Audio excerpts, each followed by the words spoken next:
Welcome to the WISE podcast, hosted by me, Kate Conway, and kindly sponsored by ID Verde. They are the UK and Europe's leading provider of grounds maintenance services and landscape creation projects. They actively engage with social enterprises to build them into their supply chain. I'm delighted that today I'm joined by Elita Frid from Starz. Elita, thank you for coming today. You've brought a whole load of what looks like children's science equipment. Tell us about Starz. Yes, well, Starz is a community interest company, and that's exactly what we are. We deliver science for children. So we go into schools, primary schools, nursery schools. We go to birthday parties, fun days, even corporate events like Bring Your Child to Work Day, things like that. And we carry out hands-on investigative fun science workshops and programs. So that's basically us in a nutshell. So, how many schools would you visit every year? We a few, probably about 300 workshops per school year. Very, very busy. But from COVID, obviously nothing. So that's why we went from being a service provider to a product provider, as you see here. So these kids have only come out in the last year. Starz has been up and running for, it'll be going on 5 years next month. Oh, well, take us back to there. Tell us how it got started, because it was yourself and a friend started it? Yes. We were two mothers that were raising children, and we were not working at the time. And she was a secondary science teacher. Oh, so this is your my friend. co-founder. And I was working from home doing various things, trying to work from home to be able to manage my children, like their schedules as well, and trying to be there for them and everything. So I was doing copy editing, proofreading, translating, interpreting, lots of various things because I have a business background. So I had started up another business, but we started chatting and we thought, wouldn't it be nice to go into schools and do science for children? Because my co-founder was saying, I'm in secondary, and when children come in, they don't have any prior science experience at all. They don't know what a test tube is. They've never seen a pipette. It's really, really foreign to them. So because of that, the uptake would be quite low when they're choosing their courses, because they would have, done music, they would have done drama, they would have done arts, they would have done English, maths, but science isn't like a main focus in primary schools. So she thought, wouldn't it be great to go into schools and introduce them to science, so that and in a fun way, so that when they get to secondary, they'll be like, oh, I remember doing that in primary. I want to take that at GCSE and then go on to A level, and then, hopefully career choices in the future, because uptake is so low in science, particularly here in Northern Ireland. It is a fact that uptake is so low that businesses are not able to fill their STEM roles. It is actually an issue, and it is set to get worse. So STEM is science, technology. STEM is science, technology, engineering, and maths. Okay, so the uptake is low, so therefore jobs aren't being filled, roles aren't being filled, and it is set to get worse according to the Confederation of British Industries. So we see a problem there, and we thought, well, let's go in and start at primary level, because a lot of career choices stem from childhood experiences, no pun intended. Right.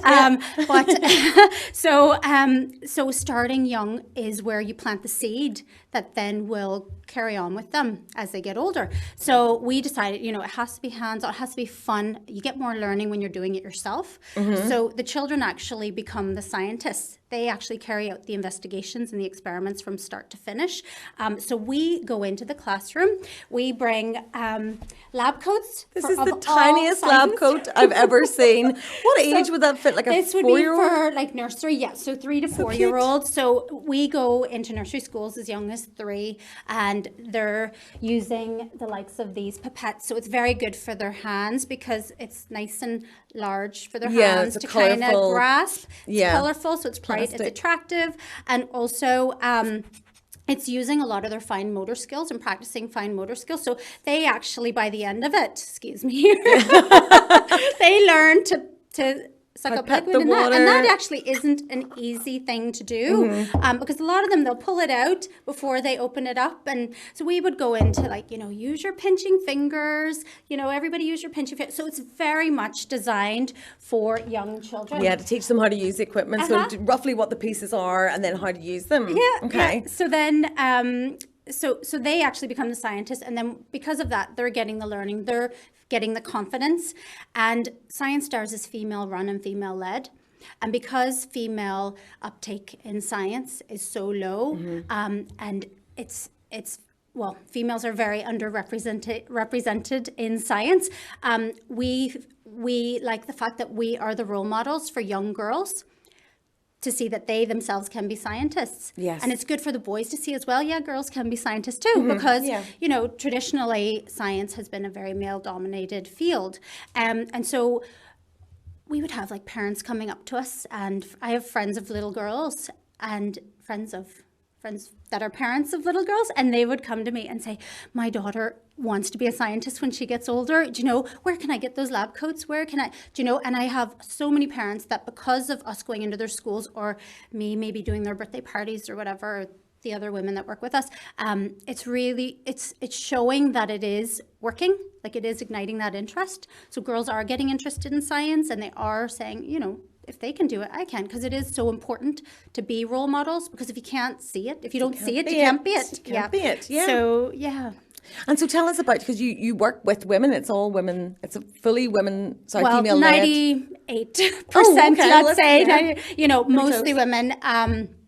We don't discriminate, but we do encourage women to come forward, because it works well around the school schedule, because it's during school hours, and we go in and we're able to go into the schools during school hours because we tie our workshops in so closely with the curriculum. So we will choose, they will give us the topics, the schools, and we'll design the workshops around their topics. So it very much ties in with what they're learning about the world around us. So it could be like the Titanic, it could be, you know, Egyptians. We'll go in and make a shadoof, you know, all very much tied in closely with the Northern Ireland curriculum. So it works around their schedules. And it's also, you know, if they're mothers, they're with children. So it's not anything really foreign. So it's really like a small step back into the working world. And in a lot of cases, it's been a stepping stone for a lot of women, because we have actually, you know, if we're counting from 2016, we have helped at least 40 women either into roles with us or into other jobs like classroom assistants, or into education, like I want to be a teacher, or into childcare. So talk me through how that works. How do you, how many sort of instructors would you have at one time? Probably at our busiest before COVID, we would have had about 10 working with us. So some on a voluntary basis. On our database, we would have probably about 20, but it's just because a lot of them have been able to go on to other roles. Quite a few have gone to work with Sure Start, which is because it is very similar in terms of working with young children. But they would, you know, if they're part-time, we would keep them on the database. And then if we need them here and there, they tell us when they can work. So we work around their schedule. So we get their availability, and then we say, okay, you can fill in this day. Yeah, it's kind of the opposite from a normal 9 to 5, where it's like you need to work these times, and then your life has to fit around that working world. Yes, this is the opposite. It's like, tell us your life, your family life schedule, and then we'll work around you.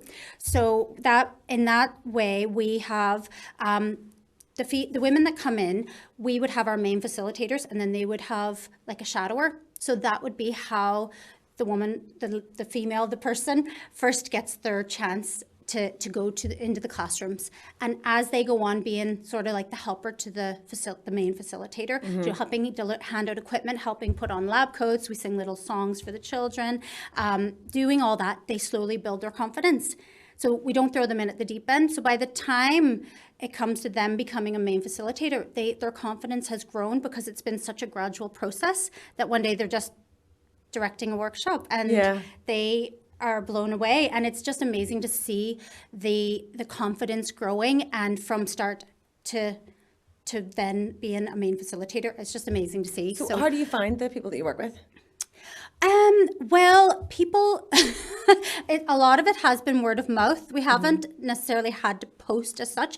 And because they come on a voluntary basis, we'll have people saying, you know, do you have anything available for me? Or, you know, I've been on maternity leave and I'm not sure if I'm going to go back to work. Yeah. You know, things like that. Obviously, when you have children, your life changes and dynamics change, but also school leavers. So for a lot of young girls, it's their first foot in the door in the working world. Yes, So they will come with us and they'll do a bit of volunteer work. So we've been at the likes of Castle Court Shopping Centre doing like Easter programs, and they'll come with us and just be our wee helpers. And we need water. Can you run to the toilets or to the shop there, the food court, and get water? So it's their first experience dealing with people. As like a job, not a real job, but it's that experience. And then they can then put that onto a CV, say, I've worked with customer service, I've dealt with children, I've done, dealt with adults, this and that and the other. And then that is their kind of first work experience.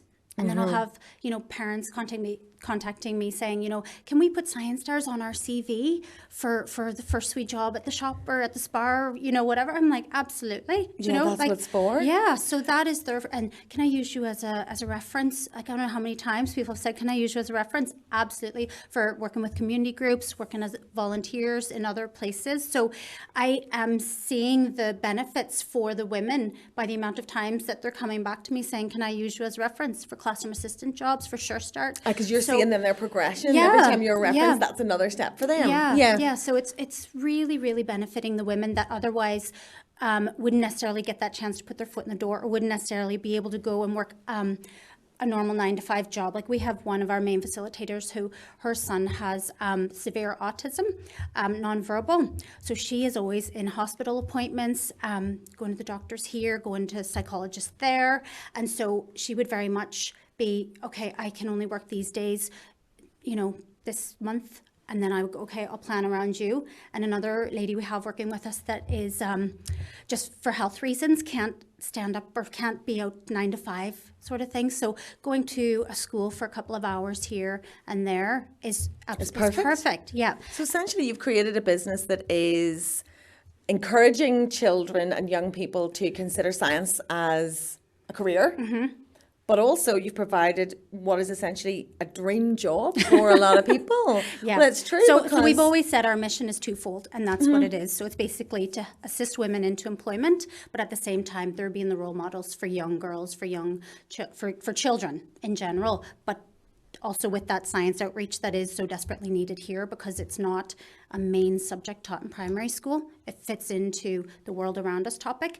And the inspectorate would say that is an area for development, because science does tend to get lost by the wayside. Because if you have a topic, for example, Egypt, you're learning about history, you're learning about geography, but, how do you get science out of learning about Egyptians? Yeah. So that's where we would go in. Now, I'm not saying, like, loads of primary schools do have great science, but for a lot of schools, sometimes teachers just don't have that confidence because they're not specifically trained in science. Yeah. And teachers that are trained in science would generally tend to go off to teach secondary science. Of course, right? yeah. If they have a flair for science, you're going to want to teach what you like. So if you're just sort of primary teaching all across the board, yes, science mightn't be often, your thing. Yeah. and we see that in a lot of schools where science really does just get lost by the wayside, and it is such a shame because it is such an interesting subject, but children don't realize what science is. So we go into a classroom and the first question I always ask is, what do you think of when you hear the word science? And 9 times out of 10, actually 99% of the time, what would you think of? Like, if I asked you, what do you think of when you think of science? I'm on the spot now. Well, I mean, I did chemistry, physics, biology, but I'm just kind of, So you have a broader, Well, they would say potions and explosions. And those are the 2 answers we get every single time. And try it out on a child. What, science? Try it the next time you're speaking to a child and ask, what do you think of when you hear the word science? So then I go in to explain, science is actually all around you. You're doing science every day and you probably don't even realize it. If you bake a cake, that's science. If you are playing with cars and you're watching a car roll down a ramp and then, doesn't roll back up the ramp, do you ever wonder, why is that? That's science. Do you know gravity? You throw a ball in the air and it comes back down. Do you ever? And so I always say, whoever wonders all these things, like why is the sky blue, or why do leaves change color? Like, who here's curious? Who asks lots of questions? Well, that's you thinking like a scientist already. So it's it's putting it back on them. Like, oh, okay, And do you ever investigate things? Do you ever look really closely, maybe through a magnifying glass, and you get all the nods? And it's like, you're already thinking like a scientist and behaving like a scientist. So it's giving them that confidence and really familiarizing them with that term so that when they do get to secondary, they're like, yeah, I remember doing science. That was really fun. It was hands-on. We did loads of potions and experiments. Yeah, make them excited among other about things. it. Yeah, So you brought some kits today, because I know during COVID, obviously you said you weren't able to get into the schools, so you had to pivot a bit. So we turned our classroom sessions and programs into actual take-home kits that children could do themselves at home, and then we filmed the videos with and put a wee QR code on the instructions so they could watch the video of me explaining how to do it. So it's very much user-friendly. Parents, no need to go out to the shop and get this or that, or no need to sit there and read a whole manual, because I've been there myself trying to understand it, and by the time I get my head around it, the children are away doing something else. So no, very simple, easy to do. So this one is a couple of different lab activities here with, chemical reactions and Okay, so we have a box with chromatography. like a test tube and some vinegar and some baking soda and a pipette. And there's so many things you can do with that, and filter paper. So we've got where we do chromatography, which is color separation, and then we always tie it into the real life career. So we would say, see in the likes of chemistry labs, cosmetics, there would be a lot of testing going on, with the test tubes, or in drug manufacturing. So we would also search for companies locally. So they go, all right, okay, Almac, I live in Craigavon, and Almac, I see that driving by on the motorway. So it also it familiarizes them with the local businesses, so that then, in the future they would be, I liked chemistry. I'd love to work for Almac someday. Yes, well, I know that is. So you're bridging the gap between the corporate STEM sort of world and the education, the pathway, yes. And then with chromatography, color separation, that would be very much used in food and beverage testing and drug testing, things like that. So it's bringing the real life applications to what they're doing there, so that they do get the real world knowledge about it, see where it fits, exactly. And so you do stuff with businesses as well, it's not just schools? Yes, so our goal, our aim, in order to try to increase our outreach, is to get STEM businesses on board with us, to partner with us. Okay. So one example of a recent partnership was with Farron's Construction. So they would have their civil engineering department. So STEM, part of STEM is the E, and that's engineering. So what we have done with Farron's is developed a program that they then can deliver in classrooms. Okay. So that they're actually doing it themselves. The real life engineers are going to go to the classrooms. They will see them delivering it and see a real life engineer, because we're just STEM outreach. We're not every role. So, but it's nice for the children to see the actual real life people. So we have gone in and, they were saying, we go into secondary and we're very confident and comfortable with secondary, but see primary, see a room of 30 people, 30 children. That's just so overwhelming, So we have a classroom management behavior workshop that we would run for businesses. So that would be one part of it. And the second part of it would be the brainstorming. Okay, what is it that you're trying to portray, or what do you want children to get from this? And it's just basically getting a bite-sized chunk of what it is that they do, simplifying it into, children's terms, and then giving them the recommendations. So for engineering, we went through the engineering process. It's solving a problem. You have your criteria and your constraints, and then you have to test it out, and then you have to see where it needs improvement. So it's teaching them those 4 basic steps, and then giving them something to build. So they're practicing being engineers. And so why would a company like Farron's want to be in a primary school? What's their... Because Farron's recognises the need to start younger than secondary school. So if you haven't ignited an interest by secondary school, research suggests or shows that it's often too late to ignite an interest. So it's important to start actually earlier. And we're starting to see a lot more research done in that area nowadays, that businesses are starting to catch on. Yes, we actually need to start younger than secondary.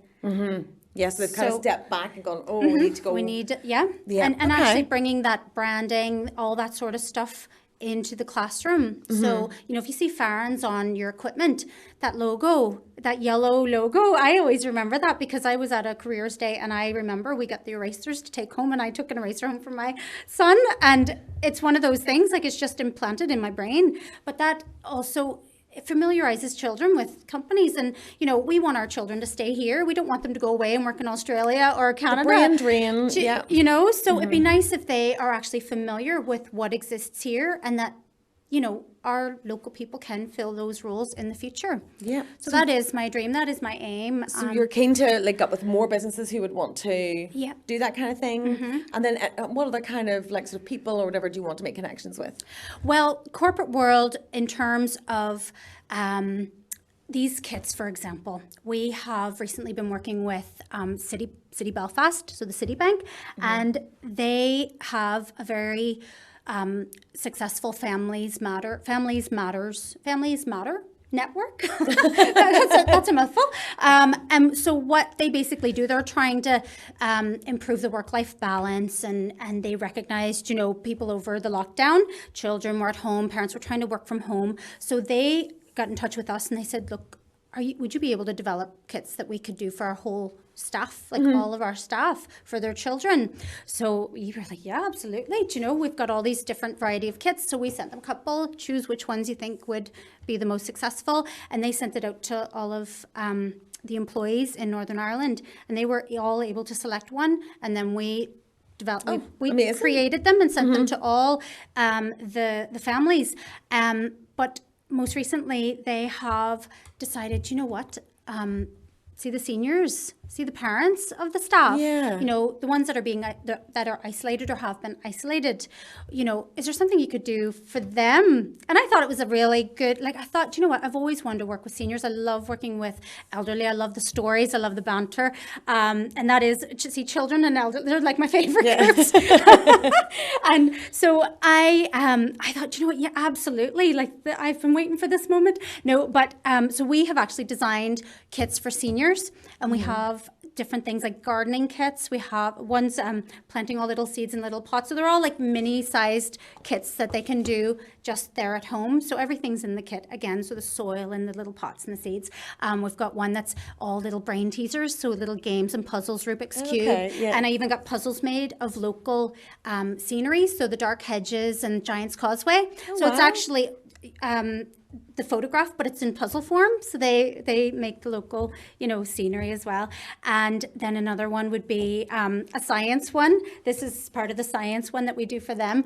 And the other one is arts, so painting and things like that. And it's all to keep the mind active. And in every kit, there's going to be a little memory book, and it's all questions about when they were young. So they have to fill in the book. So it's kind of like a keepsake. So it's like, what was your child's best friend's name? Or, you know, what was your first teacher's name?